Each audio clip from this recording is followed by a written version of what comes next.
Hello दोस्तों, welcome to my channel. दोस्तों, आज की वीडियो में एसएससी कांस्टेबल जीडी के प्रीवियस ईयर सीरीज में आप देख सकते हैं कि 24 जनवरी को पूछे गए शिफ्ट नंबर 4 में जितने सारे क्वेश्चंस होंगे मैथमेटिक्स का, इन सबको हम लोग सॉल्व करने वाले हैं बेहतरीन तरीके से। जैसे कि आप जानते हैं कि हम लोग ये प्रीवियस ईयर का सीरीज चला रहे हैं, जो कि आपके लिए कितना इंपॉर्टेंट है, क्योंकि आपका जीडी का पेपर है 24 वाला, ये फरवरी मार्च में होने वाला है। तो उसके लिए ये सीरीज बहुत इंपॉर्टेंट होगा मुझे लगता है, और आपको भी इस बात का बिल्कुल पता है, जो कि आपके प्रिपरेशन को बहुत अधिक बूस्ट कर देगा। ठीक है, तो आइए हम लोग शुरुआत करते हैं, चलते हैं हम लोग सीधे मैथ के सवालों की तरफ।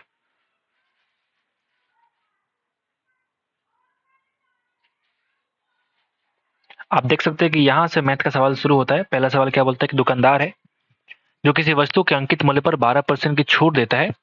मतलब अगर बोला कि अगर हमने एमपी को मान लिया कि वो 100 रुपये के बराबर है, तो उसका एसपी कितना हो जाएगा भाई?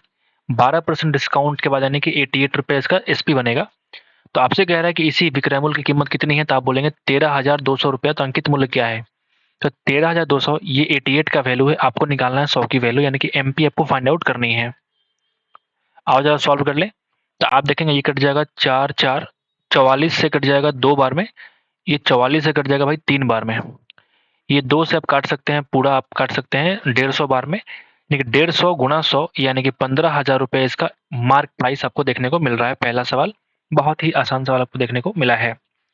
नंबर 2 पे आते हैं भाई कि अमृत भगत की अपेक्षा 3 गुना अच्छा काम करता है। अमृत है और एक भगत है, 3 गुना अच्छा काम करता है, मतलब 3:1 की इसकी इफिशियंसी है, ये सवाल में कहा गया है। इसलिए अमृत किसी एक काम को भगत की तुलना में 50 दिन कम में पूरा करता है। अगर इफिशियंसी 3:1 है, तो टाइम का रेशियो होगा वही उल्टा होगा, यानी कि 1:3 होगा। अब कह रहा है कि इससे 50 दिन कम लेता है, मतलब अनुपात 2 का वैल्यू कितना है? 50 दिन। तो अनुपात 1 की वैल्यू कितनी हो जाएगी? 25 दिन। मतलब सिंपल तरीके से मैं कह सकता हूँ भाई कि जो अमृत भाई साहब ये 25 दिन लेते हैं किसी काम को पूरा करने में, जबकि जो भगत जी हैं वो 75 डेज लेते हैं किसी काम को पूरा करने में। अब सवाल क्या कहते हैं कि वह समय ज्ञात कीजिए दिनों में जिसमें एक साथ मिलकर काम करेंगे। तो आप बताओ इन दोनों का एलसीएम कितना हो जाएगा? 75। इन दोनों की इफिशियंसी कितनी है? तो बोलेंगे 3 + 1 यानी कि 4 के बराबर। डिवाइड कर दो, आंसर निकाल दो। 18 चौक 72, 3/4 इतना दिन लगेगा उन दोनों को ये काम पूरा करने में। बढ़िया सवाल ये आपको देखने को मिला है। नंबर 3 पे आते हैं भाई। आप में कहा गया है कि 2 उम्मीदवारों के बीच एक चुनाव में 75% मत प्राप्त करने वाला एक व्यक्ति 520 मतों के बहुमत से निर्वाचित होता है। आप मुझे बताओ, अगर 75% मिलता है विनर को, तो कितना मिलता है लूजर को? तो आप बोलेंगे 25%। ठीक है, इन दोनों का डिफरेंस कितना हो जाएगा? तो आप बोलेंगे 50%। इसी 50% की वैल्यू है कितनी? 520। आपको निकालना है कुल संख्या, यानी कि 100% की वैल्यू कितनी हो जाएगी? यानी कि 100% की वैल्यू हो जाएगी इसका दोगुना, यानी कि 1040 वोट्स। आसान था। आगे बढ़ते हैं और 4 पे आते हैं भाई। ठीक है, एक दुकानदार जो अपने माल पर क्रय मूल्य से 20% अधिक मूल्य अंकित करता है। जैसे मान लिया हमने सीपीयू उसका 100 रुपया था, तो इसको अंकित करेगा 120 रुपया। ठीक है, लेकिन अपने ग्राहकों से चालाकी करने के लिए वह अंकित मूल्य पर 10% की छूट प्रदान करता है। मतलब ये बोलता है कि हमने 10% डिस्काउंट दिया हमने, तो ये बेचा आपने 108 में। लेकिन एक दोषपूर्ण वजन का भी उपयोग करता है, जिसका वजन 1 केजी के बदले 800 ग्राम होता है। तो उसका वास्तविक लाभ परसेंट कितना है? दुनिया के सामने बोल रहा है भाई कि हम 100 रुपए की वस्तु को हम सेल कर रहे हैं 108 में। मतलब आप सिंपल तरीके से सोचो कि अगर मैं सीपी और एसपी का रेशियो निकालूं, तो ये भाई साहब दुनिया के सामने कह रहे हैं कि हम 100 के वस्तु को 108 में सेल कर रहे हैं, लेकिन साथ ही साथ इन्होंने घोटाला किया है। वो ये किया है कि 1 केजी के बदले, यानी कि 1000 ग्राम के बदले सिर्फ 800 ग्राम का इस्तेमाल किया है। तो ये आपका एक्चुअल सीपी और एसपी का रेशियो देगा, जिससे कि आप इसको निकाल पाएंगे प्रॉफिट। 2 जीरो खत्म हो गए, यहाँ से आप काटेंगे 1 जीरो और, तो ये बनेगा 80:108, यानी कि अगर हम काट देंगे तो 20:27। क्या मैंने सही किया है? 20:27। अगर मैं दोनों को 5 से मल्टीप्लाई कर दूं तो कितना बन जाएगा? 100:135। यानी सिंपल तरीके से आपको पता चल गया कि सीपी और एसपी का रेशियो है कितना। 100 की वस्तु को सेल किया 35 में, 135 में, यानी कि प्रॉफिट परसेंट कितना हो गया भाई? 35%। क्लियर है? आगे बढ़ जाए। एल एम एम एन ऐसा कुछ रेशियो दे रखा है, तो आपको कह रहा है कि एल एम एन और के ऐसा कुछ रेशियो आपको निकालना है। यहाँ पे देखो m है और यहाँ पे भी m है। तो एक बात बताओ, 2:7, यहाँ m की वैल्यू 7 है, यहाँ m की वैल्यू 3 है। तो मैं काम करते हैं यहाँ 3 से मल्टीप्लाई, यहाँ करते हैं 7 से मल्टीप्लाई, तो हमको मिल जाएगा L:2M:N मिलेगा ना। कितना हो जाएगा 3 से करने पे 3 दूना 6, m बनेगा 7 गुना 3 यानी कि 21, n बनेगा 7 चौक 28। क्लियर है। अच्छा अब यहाँ पे आपने देखा है कि n की वैल्यू अब मेरे पास कितना आ चुका है 28, और यहाँ पे n की वैल्यू है कितनी 14, यानी कि इसको हम 28:10 लिख सकते हैं। अब यहाँ पे n क्या हो गया सेम हो गया, मतलब कि अगर हम इसको k को मिला दें तो k कितना आएगा यहाँ पे 10 के बराबर। This is the required answer. आगे बढ़े। शांत जल में एक नाव की धारा की विपरीत दिशा में उसकी चाल से 50% अधिक है। क्या बोलता है कि शांत जल में एक नाव की धारा, शांत जल में एक नाव की जो धारा है, धारा की विपरीत दिशा में उसकी जो चाल है उससे 50% ज्यादा है। मतलब इसको 2 से मल्टीप्लाई तो ये 3 गुना के बराबर है, बोल सकते हैं 1.5 गुना हो गया, 50% ज्यादा हो गया। यदि बिंदु P से धारा की दिशा में Q तक नाव को पहुंचना है, मान लो कोई पॉइंट हमने बना दिया, ये तुम्हारा P पॉइंट है, ये तुम्हारा Q पॉइंट है, तो आपने कह दिया धारा की दिशा में, ये तुम्हारा धारा की दिशा है, नाव को पहुंचने में 20 मिनट लगता है धारा की दिशा में। ये किस में x+y की दिशा की बात यहाँ पे कर रहा है। तो बिंदु Q से धारा की विपरीत दिशा में P तक पहुंचने में कितना टाइम लगेगा आपको वो बताना है। ये सवाल देख के लगता है कि बढ़िया सवाल है। आइए करते हैं इधर। तो अगर मैं इसको 2x को कम करूंगा तो ये बन जाएगा x। ठीक है भाई, x बन जाएगा, क्योंकि हमने क्या किया 2x को लाया इधर, is equal to -2 into y, बोल सकते हैं -2 इंटू वाई। ऐसा क्यों है मुझे समझ में नहीं आ रहा है। मैं फिर से एक बार देखता हूँ कि शांत जल में एक नाव की जो चाल है, शांत जल में नाव की चाल सिर्फ x होती है, वो धारा की विपरीत दिशा में, तो धारा के विपरीत में x माइनस वाई जो होता है उसकी चाल से 50% अधिक है। मतलब x माइनस वाई से 50% ये ज्यादा है। मतलब ये बोल सकता हूँ कि मैं इसका 150%, 150 बटा मैं क्या बोलूंगा x माइनस वाई से 50% ज्यादा, यानी मैं बोल सकता हूँ कि ये 150% बटा 100 इज इक्वल टू कितना हो जाएगा 3x। क्या मैंने सही बोला? विपरीत दिशा से 50% अधिक है। क्या मैं सही कर रहा हूँ कि गलत है ये?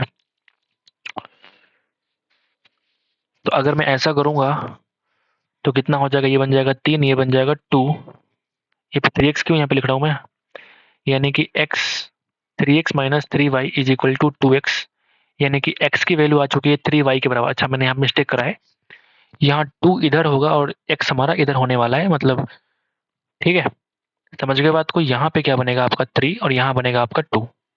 ठीक है, तो अब यहाँ पे आप ऑप्शन अगर चेक करेंगे, ऑप्शन बोल रहा हूँ मैं, तो अब यहाँ पे क्या बोल सकते हैं कि x is equal to 3y, x is equal to 3y यहाँ पे बोल सकता हूँ। अब सवाल ये कहता है कि x प्लस वाई की दिशा में, मतलब x के बदले हम 3y रख सकते हैं, मतलब कि 4y, ये तुम्हारा स्पीड हो गया, और टाइम लगता है 1/3 घंटा, यानी कि 20 मिनट को कितना बोलेंगे 1/3 घंटा, यानी ये तुम्हारा डिस्टेंस मिल चुका है 4/3 इंटू वाई। ये तुम्हारा कुछ और नहीं बल्कि डिस्टेंस है, कहाँ से कहाँ तक, तो आप बोलेंगे P से लेके Q तक का डिस्टेंस है 4/3 इंटू वाई। आपको निकालना है धारा की विपरीत दिशा में, तो धारा के विपरीत में कितना हो जाएगा 3y माइनस वाई, यानी कि 2y। 2y तुम्हारा स्पीड हो जाएगा। तो टाइम निकालने के लिए हम क्या करेंगे, डिस्टेंस अपॉन स्पीड। डिस्टेंस कितना है 4/3 इंटू वाई, और स्पीड कितना आ गया 2 इंटू वाई, बोल सकते हैं भाई। अब यहाँ से देखो 2y से कट जाएगा ये 2 बार में, यानी कि 2/3 घंटा। इसी को अगर हम 60 से मल्टीप्लाई करेंगे तो कितना बन जाएगा 40 मिनट। ये बहुत ही बेहतरीन सवाल आपको देखने को मिला है। कंफ्यूज तो हम भी हो गए थे, लेकिन ये सवाल बढ़िया आपको निकल के सामने आया है। ठीक है, इसको आप इंपॉर्टेंट मार्क कर लीजिए। हमने क्या बोला कि सवाल जैसे हमने पढ़ा, हमने कि देख नाव की चाल जो है ना, एक्स की जो स्पीड है वो धारा के विपरीत दिशा में उसकी चाल से 50% ज्यादा है। यानी धारा के विपरीत में क्या हो जाएगा, अभी इधर देखो कोने में x माइनस वाई धारा के विपरीत हो जाएगी, इसका 50% ज्यादा निकालो, मतलब 150% क्या होगा, वो उस x के बराबर होगा। तो यहां से मुझे x is equal to 3y मिल चुका, वो हमने यहाँ पे लिख दिया। ठीक है, फिर आपने बोला कि P से Q तक एक डिस्टेंस है जहां तक पहुंचने में धारा की दिशा में 20 मिनट लगता है, तो अपोजिट आने में कितना टाइम लगेगा। पहले हमने क्या निकाल लिया डिस्टेंस की, उसका डिस्टेंस है कितना, तो आप बोलेंगे इसके हिसाब से 4/3 इंटू वाई, ये तुम्हारा क्या है डिस्टेंस का वैल्यू है। उस डिस्टेंस को हमने क्या कर दिया धारा के विपरीत वाला स्पीड से डिवाइड कर देंगे तो हमको टाइम मिल जाएगा। ये बढ़िया सवाल आपको देखने को मिला है। आते हैं अगले सवाल की तरफ। किरण ने किशोर को 5 लाख रुपए उधार दिए जो कि 12% प्रतिवर्ष की दर से वार्षिक रूप से संयोजित होता है। किशोर ने काव्या को 15% के प्रतिवर्ष की दर से समान ब्याज पर राशि उधार देता है। तो किरण और किशोर द्वारा 3 वर्ष के बाद ब्याज में कितना अंतर होगा आपको फाइंड आउट करना है।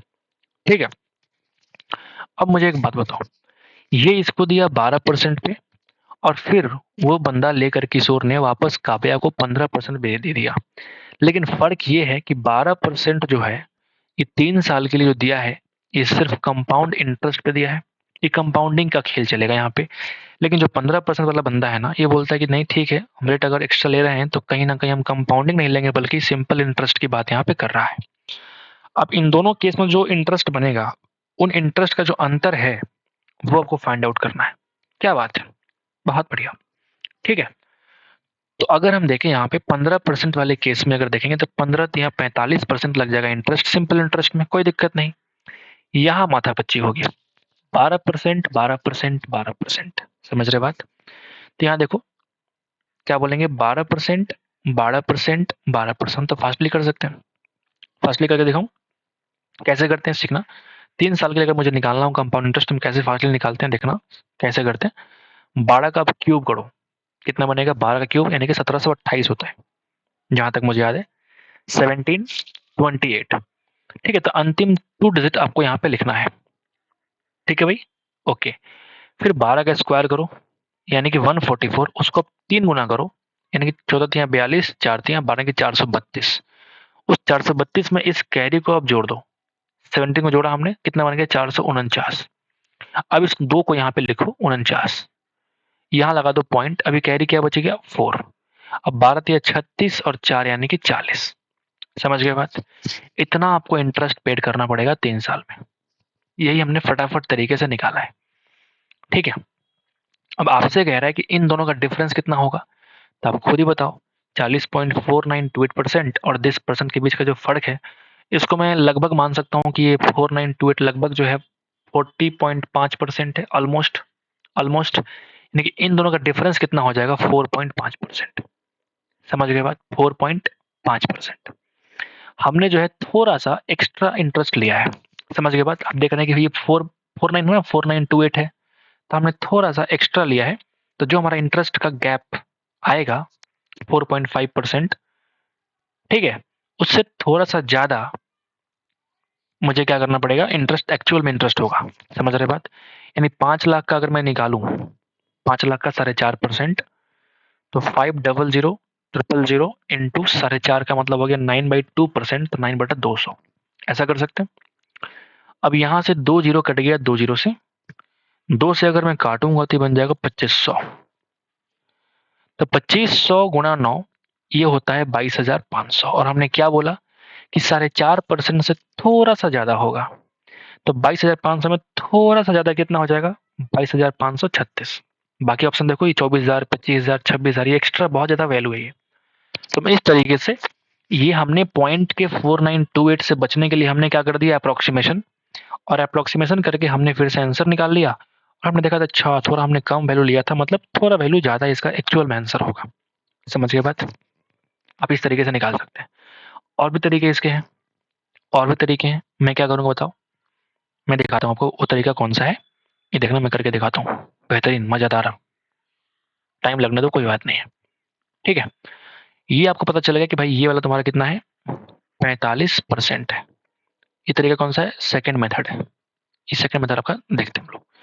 अब ये 12% हम निकालेंगे 3 बार, तो पहले हम काम करते हैं ना, इस 5 लाख का निकाल लेते हैं 45%, कितना हो जाएगा बताओ, 5 लाख का 45% कितना हो जाएगा, 50% तो हो जाएगा 2.5 लाख, 50% तो हो जाएगा भाई 2.5 लाख, यानी 5% कम कर दो यानी कि 25,000 और कम कर दो, कितना हो जाएगा 2,25,000।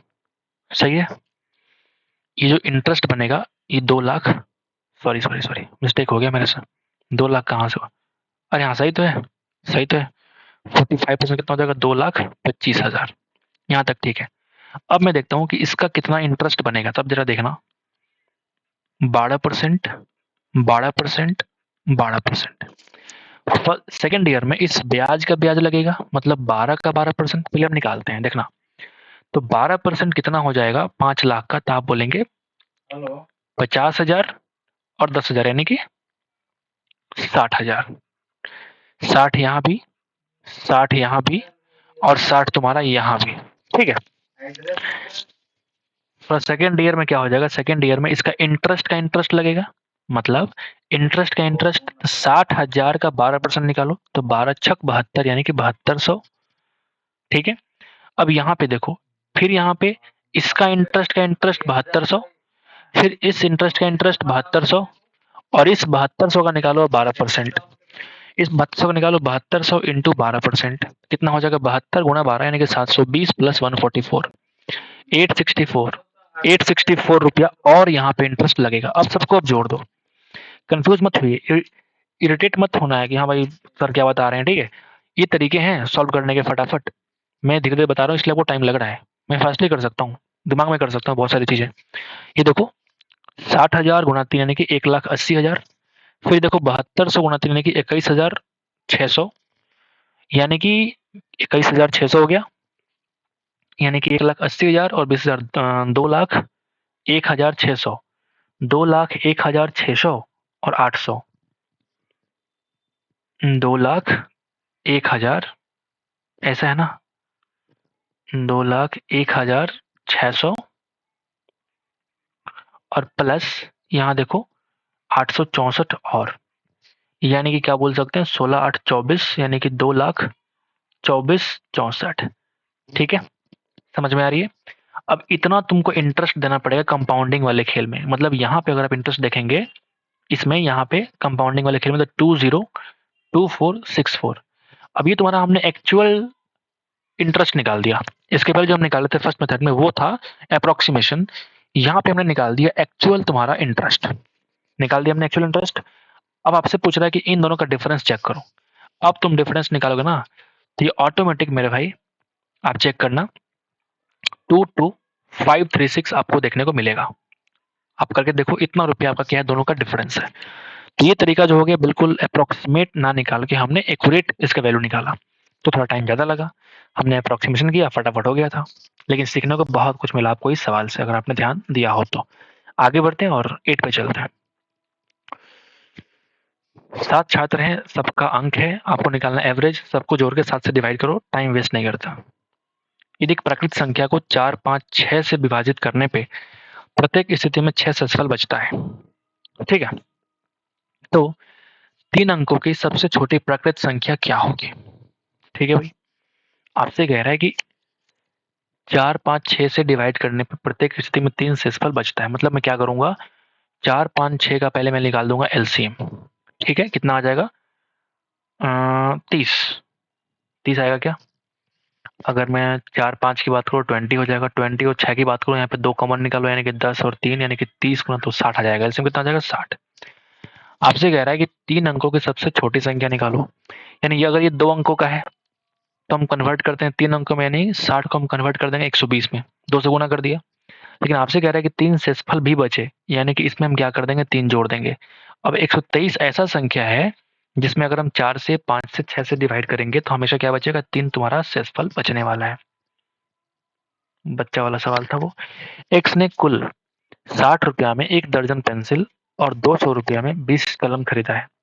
एक्स द्वारा खरीदी गई स्टेशनरी का कुल औसत मूल्य आपको फाइंड आउट करना है।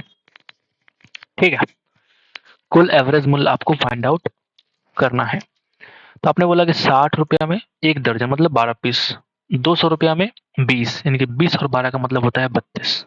ठीक है, 260 बटा 32 यही आपका एवरेज वैल्यू आने वाला है।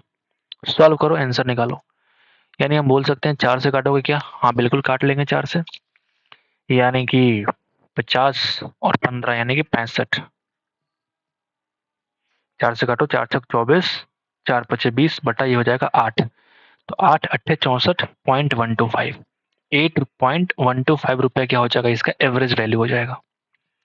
11 पे आते हैं। यदि आकाश जो है कार्य को 63 डेज में कर सकता है और दिशा जो उसी कार्य को 84 डेज में कर सकती है, 12 दिनों तक साथ काम करते हैं, दिशा ने कार्य छोड़ दिया और आकाश ने कार्य को पूरा किया है, तो कार्य समाप्त करने के लिए कुल दिनों की संख्या ज्ञात करनी है। तो इन दोनों का एलसीएम कितना हो जाएगा बता दो। तो यहाँ पे अगर हम देखेंगे 7 गुणा 9 है और ये 12 गुणा 7 है। 7 हमने कॉमन निकाला तो यहाँ बच गया 9, यहाँ बच गया 12। और भी आप देखेंगे यहाँ पे कि 21 कॉमन है दोनों में। हम एक काम करते हैं 21 कॉमन निकाल लेते हैं। ये फास्ट तरीका है आपको एलसीएम निकालने का। 21 हमने कॉमन निकाला, यहाँ बच गया 3, यहाँ बच गया 4। अब तुम क्या करो, 4 3 12 और 12 गुणा 21 210 और 42 यानी कि 252, इनका क्या हो जाएगा, एलसीएम हो जाएगा। ये फास्ट तरीका है एलसीएम निकालने का। ठीक है, अब यहाँ पे मुझे क्या करना है, इनका एफिशिएंसी निकालना है। 6 चौका 24, 4 से कट जाएगा 3 से। This is the efficiency value. अब तुम्हें क्या करना है कि 12 दिन तक साथ मिलकर काम करते हैं, मतलब 4 3 7 गुणा 12 यानी कि 84 कार्य 12 दिन के अंदर होता है। 84 कार्य करने में 12 दिन लगते हैं। अब कितना काम बचता है बताओ। 252 में 52 कम करोगे तो 52 यहाँ से कम हो गया, 32 और कम करोगे यानी कि ये बन जाएगा 168। 168 काम कौन करेगा, अकेला आकाश करेगा, मतलब फोड़ के इफिशियंसी से, यानी कि 4 और 2 और 42 दिन और लगेगा। आपसे कह रहा है कुल दिनों की संख्या निकालो, मतलब 12 दिन और प्लस 42 दिन यानी कि 54 डेज। आगे बढ़ते हैं। एक बेलन का संपूर्ण पृष्ठीय क्षेत्रफल ज्ञात की जिसकी त्रिज्या है 7 और वक्र पृष्ठीय क्षेत्रफल कितना है 10। तो जब सी से तुम्हारा दे रखा है कितना 35-20, सी से कितना होता है 2 पाई आर एच। यहाँ से एच निकाल लीजिए पहले। अगर तुम्हारा त्रिज्या 7 है तो 2 पाई आर की वैल्यू होती है 44 इंटू निकालो एच इज इक्वल टू 3520। आओ जरा गुणा करें, 22 गुणा 2, 22 से कम 22, 11 से काटना आसान है, 11 चौक 44, 11 तिया 33, 11 22 हो 0। अब जरा 4 से काट लो, 80 के बराबर, यानी कि एच की वैल्यू आ गई भाई 80 सेंटीमीटर। अब निकाल सकते हैं टोटल सरफेस एरिया यानी कि 2 पाई आर आर प्लस एच। इसका वैल्यू फिर से आ गया 44, 44 प्लस 80 यानी कि 8 4 12 300, सो 132। गुना कर लो, आंसर आएगा आप देखेंगे 132 गुना 4 तेरह चौका 52, 528 यानी कि 52 कैरी हो गया। 528 प्लस 52 कितना हो जाएगा बताओ, 580। सॉरी तेरह चौका 52,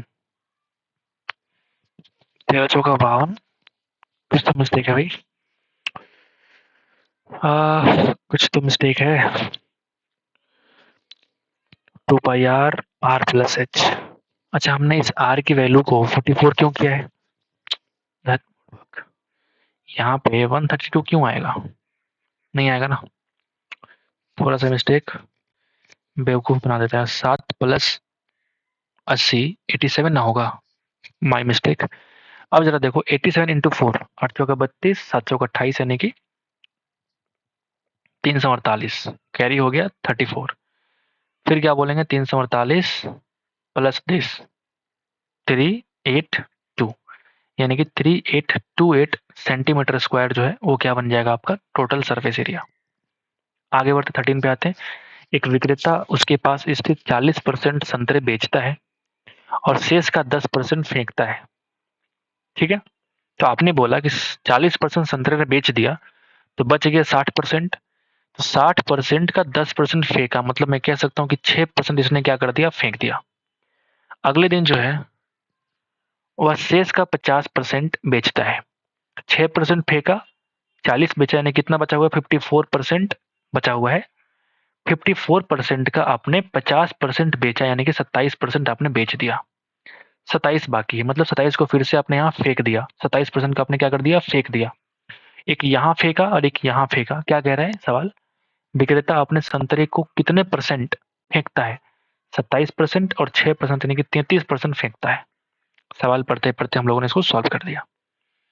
दो विकर्णों वाले समचतुर्भुज का क्षेत्रफल 1/2 इंटू d1 d2 गुना कर लो, आंसर आ जाएगा 7 छक 42 बटा 2 यानी कि 21 सेंटीमीटर स्क्वायर। ये है 1900 रुपया के अंदर 4 लड़के लड़कियां 6 महिलाओं के बीच में इस प्रकार डिवाइड किया जाता है कि एक लड़के, एक लड़की और एक महिला के हिस्से का अनुपात इतना आपको दे रखा है, तो एक लड़की के हिस्सा आपको निकालना है। अब देखो जरा 1900 रुपया जो है ना, कितने से डिवाइड करेंगे देखना। 4 लड़का, तो 4 गुणा 9 यानी कि 36 प्लस 8 गुणा 5 यानी कि 40 प्लस 4 गुणा 6 यानी कि 24। इन सबसे हम डिवाइड करेंगे और मुझे निकालना है एक लड़की का हिस्सा। लड़की का हिस्सा है कितना, 8 के बराबर। गुना कर लो, आपको निकल जाएगा। ये गर्ल का जो हिस्सा है वो तुम्हारा हिस्सा निकल जाएगा। 1900 बाई, ये बन जाएगा 40 तो 60 और 100 गुणा 8। सही है क्या? 2 जीरो से 2 जीरो काट लो। 19 गुना 8 यानी कि 152 रुपया एक लड़की का हिस्सा है। आगे बढ़ते भाई, आ जाओ। इतना बोल्ड क्यों लिखा हुआ ये? एक ब्लूटूथ स्पीकर है जो कि 3500 नकद दीजिए या 1000 रुपया नकद दीजिए डाउन पेमेंट के रूप में, और शेष राशि के लिए 3 समान वार्षिक किस्तों पर बेच दिया जाता है। यदि वार्षिक ब्याज दर 12.5% है और ब्याज का संयोजन वार्षिक रूप से किया गया है तो किस्त की राशि ज्ञात कीजिए। ठीक ठाक सवाल है। सवाल ये कह रहा है भाई कि या तो एक बार तुम 3500 रुपया पेड कर दो, या फिर तुम, अगर 3500 रुपया तुम्हारे पास नहीं है तो तुम डाउन पे कर दो सिर्फ 1000 रुपया, और जो बच गया 2500 रुपया, इस 2500 रुपया को तुम किस्त में दे सकते हो। और किस्त में देने के लिए आपका रेट ऑफ इंटरेस्ट कितना होगा, 12.5%। लेकिन ये 12.5% आपको इंटरेस्ट के साथ 3 समान ईयर में आपको देना पड़ेगा, 3 साल तक देना पड़ जाएगा। मतलब ये बोलूं कि 100 रुपया के वस्तु को 112.5 रुपया देना पड़ेगा। मतलब मैं कह सकता हूं कि 200 के वस्तु को 200 के वस्तु को आपको सेल करना पड़ेगा 225 में। सेल बोल रहा हूँ। 200 के वस्तु को अगले साल पेड करना पड़ेगा 225 में। ठीक है, इसको हम अगर शॉर्ट तरीके से काटें तो आप देखेंगे 8:9 का रेशियो बना के देगा। ये 8:9 का रेशियो बना के देगा। बहुत बढ़िया सवाल देखना। 8:9 का रेशियो बन जाएगा पहले साल। अगर अगले साल की बात करेंगे तो 8 इंटू 8 64, और ये बन जाएगा 9 इंटू 9 यानी कि 81। अगर थर्ड ईयर की बात करें तो ये बन जाएगा 512, ये बन जाएगा 729। ठीक है, आपसे कह रहा है कि समान किस्त है, कहाँ लिखा देखो जरा, किस्त की राशि आपको ज्ञात कीजिए। अब इंस्टॉलमेंट जो होता है सबका सेम ही होता है, तो हम एक काम करते हैं, यहाँ भी 9 से गुणा किया हमने तो बन गया 729, यहाँ हमने 9 से गुणा कर दिया। यहाँ मुझे 81 से गुणा करना पड़ेगा, तो यहाँ भी 81 से गुणा करना पड़ेगा। ठीक है भाई, अब इसे देखते हैं। 8 गुना 8 64 यानी कि 8648, ये बन जाएगा कितना बताओ, 9 छक 54 यानी 540, और 9 चौका 36 यानी कि 576, और ये तो है, ये है 512। अगर इन तीनों को हम जोड़ेंगे ना तो 5 5 10 6 1600, 7 4 11 और 1 12, 1720, 8 6 14 और 2 16 यानी कि 1736। मतलब ये हुआ, इस सिंपल गुणा भाग करने का सिर्फ ये मतलब हुआ मेरे पास कि अगर हम 1736 रुपये उधार लिए होते तो हमें 729 रुपए का 3 बार मुझे किस्त देना पड़ता। तो सवाल ये है कि 1736 नहीं बल्कि हमने कितना लेना है, 2500 रुपया। तो 2500 का तुलना कर दो भाई 1736 से और गुणा कर दो 729 से। ये तुम्हारा एक्चुअल में जो इंस्टॉलमेंट पेड करना है, इंस्टॉलमेंट, उसकी राशि आपको देके जाएगा। बढ़िया सवाल है। काट लो, आंसर निकाल लो, काट लो, आंसर निकाल लो। तो 4 से कटता हुआ दिख रहा है, 7 1 8 6 3 9, तो 4 से कट जाएगा भाई। 4 से अगर आप काटेंगे तो 25 चौका 100 कट जाएगा। ये 4 चौका 16, 1 3 4 3 12, 4 चौका 16। ठीक है, या फोन वगैरह से कर सकते हैं, 625 गुणा 729 बटा 434, या फोन से गुणा भाग कर सकते हैं इसको। ठीक है, समझ गए बात। फोन से गुणा करेंगे तो आपका आंसर मिल जाएगा 1049.83। करके देखना, इतना ही आंसर आपको आने को मिलेगा। आगे बढ़ते हैं। एक ऐसी का जो अंकित मूल्य है वो कितना है, 48,000 है, यानी कि एमपी हमने बोला कितना है, 48,000। दुकानदार 12% की छूट दी और 10% अर्जित लाभ करता है। छूट ना दे तो उसका लाभ परसेंट ज्ञात करो। जब लाभ परसेंट निकालना है तो मुझे इस 48,000 की आवश्यकता ही नहीं पड़ेगी, मुझे ऐसा लगता है। देखना कैसे, अगर एमपी को हम मान लेते हैं कि 100 रुपया है, 12% छूट दिया मतलब सेलिंग प्राइस कितना हो गया 88। फिर भी ये कहता है कि 10% का लाभ होता है, मतलब सीपी निकालेंगे तो इस 88 का वैल्यू जो 110% के बराबर है, आपको निकालना है 100 की वैल्यू, तो आप चेक करेंगे सीपी कितना आ गया 80 के बराबर। अब देखो सीपी तुम्हारा 80 है और एमपी 100 है, तो आपसे कह रहा है कि लाभ परसेंट ज्ञात कीजिए कब, जब कोई भी छूट ना दी जाए, मतलब इसको एमपी पर ही सेल कर दिया जाए। तो बताइए कितना का प्रॉफिट होगा। सीपी 80, सेलिंग 100, कितने का प्रॉफिट 20 का प्रॉफिट आउट ऑफ 80, यानी कि 1/4। इसी को हम लोग क्या बोलते हैं 25%। हमने इसका इस्तेमाल भी नहीं किया 48,000 का, समझ गए बात। रीता जो है 40 किलोमीटर की स्पीड से कार्यालय जाती है और कार्यालय से इतना की स्पीड से वापस आती है, एवरेज स्पीड निकाल दो। 2 into x into y upon x plus y, काट लीजिए। 20 20 24 तो ना 48। आगे बढ़े, अगर n की वैल्यू आपको दे रखी है तो कहता है कि n को 102 से डिवाइड करने पर कितना शेषफल प्राप्त होगा। क्या बात है, n को 102 से डिवाइड करने पर कितना शेषफल प्राप्त होगा, ऐसा आपको बताना है। देख के बढ़िया सवाल लग रहा है, ठीक है। आओ जरा करते हैं। n हमने चेक किया तो ये कितना लेगा, 24 का पावर 3, 25 का पावर 3, 26 का पावर 3 और 27 की पावर 3। ठीक है, या तो आप इन सबको क्यूब करके निकालिए, फिर सबको जोड़िए, फिर 102 से डिवाइड करिए और फिर आपको शेषफल निकालिए। एक ये तरीका हो सकता है। दूसरा तरीका ये हो सकता है कि भाई अगर हम सबको जोड़ेंगे तो कितना आएगा बताइए, 25 25 और 25 25 को जोड़े हमने 100 आ गया, तो ये वाला इससे कैप्चर हो गया और ये बन गया 102 का पावर कितना बन गया 3। सबको जोड़ने पे कितना बन जाएगा 102 का पावर 3। जब बेस अलग अलग है तो यहाँ हम बोल सकते हैं कि यहाँ पे 102 को डिवाइड करेंगे 102 से, तब मुझे बनेगा 0 का पावर 3। क्या बनेगा 0 का पावर 3, यानी कि आंसर क्या बनेगा, रिमाइंडर क्या बन जाएगा भाई 0। ये बढ़िया सवाल आपको देखने को मिल रहा है, ठीक है। ये बढ़िया सवाल आपको देखने को मिल रहा है, लेकिन मेरे हिसाब से मुझे लगता है कि प्लस ना होकर कुछ और होना चाहिए। ये मुझे लगता है कि डिवीजन, सॉरी मल्टीप्लिकेशन आपका होना, नहीं मल्टीप्लिकेशन तो फिर और लफड़ा हो जाएगा। मल्टीप्लिकेशन तो और लफड़ा हो जाएगा। आप जो सबका बेस अगर काउंट करेंगे तो सबको जोड़ने का कितना बनता है 102, और 102 को अगर 102 से हम डिवाइड करेंगे तब कुछ भी आपका शेषफल बचने वाला नहीं है, मतलब शेषफल क्या हो जाएगा 0। 0 की पावर समथिंग 0 ही आएगी, यानी कि इसका रिमाइंडर कितना हो जाएगा 0। बाकी हमने कुछ मिस्टेक कराया था, मुझे बताना कमेंट बॉक्स में कि हमने यहाँ पे क्या मिस्टेक कराए। आप अपना जो व्यू है वो रख सकते हैं कमेंट बॉक्स में, ठीक है। नंबर लास्ट पे आते हैं और 20 खत्म करते हैं हम लोग। राजू जो एक पुराना मोबाइल 3200 में खरीदता है और 800 मरम्मत में खर्च करता है, यदि मोबाइल को 48 में बेचता है तो कितना लाभ बताइए। अगर 32 में खरीदा 800 खर्च किया तो वो सीपी का ही पार्ट होगा, मतलब 4000 में। मैं सिंपल तरीके से बोलूँ 4000 रुपये उसका अपना लग गया और बेचा है 4800 में, यानी कि 5:6 का रेशियो, कितने का प्रॉफिट 20 का प्रॉफिट। आगे बढ़े, नहीं आगे बढ़ने के लिए कुछ है ही नहीं। सो इस तरीके से हम लोगों ने सेट को खत्म कर लिया है। उम्मीद करते हैं कि आपको समझ आता होगा, तो एक बार लाइक कर दीजिएगा, ठीक है। हम लोग पूरा का पूरा सेट खत्म करने वाले हैं। तो आज के लिए इतना ही दोस्तों, मिलते हैं नेक्स्ट वीडियो में, नेक्स्ट शिफ्ट में। तब तक के लिए thank you, take care, bye, पढ़ते रहिए हमेशा।